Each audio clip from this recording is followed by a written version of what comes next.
मोठी बातमी, शहापुरात ग्रामीण भागात कोरोनाचा शिरकाव। शहापूर, कसारा, वासिंद पाठोपाठ आता किनवलीत कोरोनाने दिली धडक। पॉझिटिव्ह रुग्णाच्या संपर्कात आलेली खरेड गावातील व्यक्तीला कोरोनाची लागण। अत्यावश्यक सेवेत खरेड येथील कार्यरत असणारा कर्मचारी कोरोना पॉझिटिव्ह।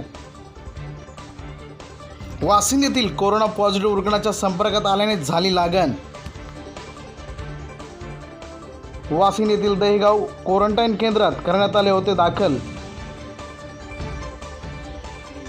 खरेड गावात सदर पॉझिटिव्ह व्यक्तीचे कुटुंब करण्यात आले क्वारंटाईन। किनवली पोलीस आरोग्य यंत्रणेमार्फत खरेडगाव परिसर बंद। शहापूर तालुक्यात अत्यावश्यक सेवा देणाऱ्या कर्मचाऱ्यांचे आरोग्य आले धोक्यात।